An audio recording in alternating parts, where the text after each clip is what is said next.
오늘 이곳에 오신 여러분에게 드리는 귀한 선물입니다. 아름답고 좋은 가문에서 살기를 원하시는 분을 위하여 가문 개별을 소개합니다. 아름답고 좋은 가문은 하나님과 회복되는 것입니다. 죄로 인하여 하나님과의 관계가 불편하였습니다. 예수 그리스도께서 화목제물이 되시어 십자가에서 죽으시고 부활하심으로 이제 우리는 하나님 앞에 회복되었습니다. 그 뜻에서 이 회복을 선물로 드립니다. 오늘 룻기 강의 제11번째 마지막 강의가 되겠습니다. 제목은 효의 결과는 축복입니다. 본문은 룻기 4장 13절에서 22절입니다. 이에 보아스가 룻을 취하여 아내를 삼고 그와 동침하였더니 여호와께서 그로 잉태케 하심으로 그가 아들을 낳은지라. 여인들이 나오미에게 이르되 찬송할지로다. 여호와께서 오늘날 내게 기업 물을 자가 없게 아니하셨도다. 이 아이의 이름이 이스라엘 중에 유명하게 되기를 원하노라. 이는 내 생명의 회복자며 내 노년의 봉양자라. 본더를 사랑하며 7 아들보다 귀한 차부가 낳은 자로다. 나오미가 아기를 취하여 품에 품고 그의 양육자가 되니 그 이웃 여인들이 그에게 이름을 주되 나오미가 아들을 낳았다여 그 이름을 오벳이라 하였는데 그는 다윗의 아비인 이새의 아비였더라. 베레스의 세계는 이러하니라. 베레스는 헤스론을 낳았고 헤스론은 람을 낳았고 람은 암미나답을 낳았고 암미나답은 나손을 낳았고 나손은 살몬을 낳았고 살몬은 보아스를 낳았고 보아스는 오벳을 낳았고 오벳은 이새를 낳았고 이새는 다윗을 낳았더라. 첫 번째, 룻은 잉태하였습니다. 이에 보아스가 룻을 위하여 아내를 삼고 그와 동침하였으니 여호와께서 그로 잉태케 하심으로 그가 아들을 낳은지라. 룻기 4장 13절의 말씀. 룻이 보아스를 만나 결혼하게 된 것도 축복입니다. 그리고 잉태하여 아들을 낳았습니다. 대를 이어주게 된 것은 축복입니다. 자식은 여호와의 주신 기업이요 태의 열매는 그의 상급이로다. 젊은 자의 자식은 장사의 수중의 화살 같으니 이것이 그 전통에 가득한 자는 복되도다. 저희가 성문에서 그 원수와 말할 때의 수치를 당치 아니하리로다. 시편 127편 3절 4절 5절 말씀. 성도는 예수 그리스도를 신랑으로 맞이한 신부의 자격자입니다. 전도하여 믿음의 자녀를 낳아야 합니다. 그리고 잘 성장시켜야 할 것입니다. 두 번째, 기쁨을 주고 찬송자가 되었습니다. 여인들이 나오미에게 이르되 찬송할지로다. 여호와께서 오늘날 내게 기업 물을 자가 없게 아니하셨도다. 이 아이의 이름이 이스라엘 중에 유명하게 되기를 원하노라. 룻기 4장 14절의 말씀. 성도가 전도하여 믿음의 자녀를 낳고 성장하도록 보살피고 양육하는 것은 어머니가 자녀를 보살피고 양육하는 이상의 공력과 수고가 필요한 것입니다. 전도받은 성도가 하나님의 말씀에서 잘 성장하도록 해야 할 것입니다. 튼튼한 아기로 자라는 것을 어머니가 보시기에 즐겁고 기뻐합니다. 이와 같이 하나님께서 기뻐하시고 즐거워하실 것입니다. 물론 성령님께서 함께 기뻐하십니다. 세 번째, 그리스도의 계보에 들게 되었습니다. 룻은 보아스의 아내로서 아들을 낳았습니다. 그 이름은 오벳이었습니다. 오벳의 어머니가 된 것은 놀라운 축복입니다. 살몬은 라합에게서 보아스를 낳고 보아스는 룻에게서 오벳을 낳고 오벳은 이새를 낳고 이새는 다윗을 낳았습니다. 계속해서 족보를 내려 읽겠습니다. 나손은 살몬을 낳고 살몬은 라합에게서 보아스를 낳고 보아스는 룻에게서 오벳을 낳고 오벳은 이새를 낳고 이새는 다윗 왕을 낳으니라. 다윗은 우리아의 아내에게서 솔로몬을 낳고 솔로몬은 르호보암을 낳고 르호보암은 아비야를 낳고 아비야는 아사를 낳고 아사는 여호사밧을 낳고 여호사밧은 요람을 낳고 요람은 우시야를 낳고 우시야는 요담을 낳고 요담은 아하스를 낳고 아하스는 히스기야를 낳고 히스기야는 므낫세를 낳고 므낫세는 아몬을 낳고 아몬은 요시야를 낳고 바벨론으로 이고할 때에 요시야는 여구냐와 그의 형제를 낳으니라. 바벨론으로 이고한 후에 여구냐는 수알데를 낳고 수알데는 스룹바벨을 낳고 스룹바벨은 아비옷을 낳고 아비옷은 엘리야김을 낳고 엘리야김은 아소르를 낳고 아소르는 사독을 낳고 사독은 아킴을 낳고 아킴은 엘리옷을 낳고 엘리옷은 엘르아살을 낳고 엘르아살은 마탄을 낳고 마탄은 야곱을 낳고 야곱은 마리아의 남편 요셉을 낳았으니 마리아에게서 그리스도라 칭하는 예수가 나시니라. 육신의 어머니 마리아를 통하여 탄생하신 예수님은 인간으로서 완전하신 분이었습니다. 법궤를 찾은 가운데 예수님께서 십자가에서 흘리신 피가 속죄소 위에 묻어져 있는 그것을 조사해 보았을 때 동정녀에게서만 남는 혈액이 발견되었습니다. 그 동영상을 보면서 예수님을 생각해 봅시다. Good evening, Ron. Thank you very much for all three. That was wonderful, thank you. My question is that you said that you had the blood of our Lord determined by the Israelis. That's correct. What was their determination of that? Okay. Now, we won't be able to take second questions. I'm sorry if you're on your second one, please just step out. I love you, but we're running out of time. Real quickly, okay.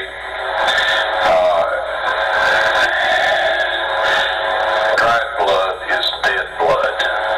Everybody knows that, all right? They can test the blood of the pharaohs, the mummies of the pharaohs, all right? There's certain things they can do. They cannot get a chromosome count by any method I'm familiar with, all right? Things keep changing. I don't profess to know everything. However, there's no way I know that you can get a chromosome count out of dead blood. You can get a DNA and some other things, but not a chromosome count, all right? That's done by living white blood cells. Now then, first of all, in this analysis, I took the blood into a laboratory in Israel. I asked one of the people I work with in antiquities, where is a good laboratory that does reliable work? And they said, such and such, such and such. I took it. I just said, please examine this blood and tell me what you can tell me about it. All right? They said, well, look, we're going to reconstitute it. We're going to put it in normal saline and keep it at body temperature for 72 hours with gentle swirling. All right? That's their business. That's great. I said, now I want to be there when you check it out. They said, fine. So I was back. They checked it out. I said, now, they said it's human blood. We can tell that. They did whatever tests they need to do. And then I said, take some of the white blood cells and put them in a growth medium and keep them at body temperature for 48 hours. And they said, well, that'll do no good because it's dead blood. I said, would you please do that for me? And they said, okay, we'll do it. So anyway, I said, I want to be there when you take it out and examine it. So I was back there. They took it out, examined it under a microscope, and the one technician called the other one over there, and then they called the boss over there, and they were talking Hebrew a mile a minute there for a little bit, and they looked at me and they said, Mr. Wyatt, this human blood only has 24 chromosomes in it. Everybody else has 46. You see, 23 from your mother, 23 from your father, 22 autosomes from your mother, 22 autosomes from your father. You get an X from your mother, you may get an X or Y from your father, all right? This blood had 23 chromosomes from the mother's side, one Y chromosome only. You see, the child could not have developed if they hadn't had the autosomes from the mother. So all of his physical characteristics were determined by his mother's side of the family, her autosomes. His maleness was determined by this one Y that came from the source, not a human male. Then they said, this blood is alive. And then they said, whose blood is this?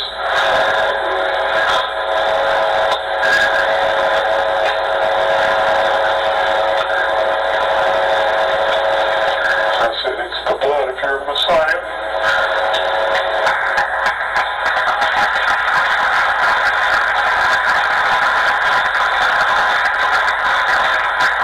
And I assure you, those men's lives have changed.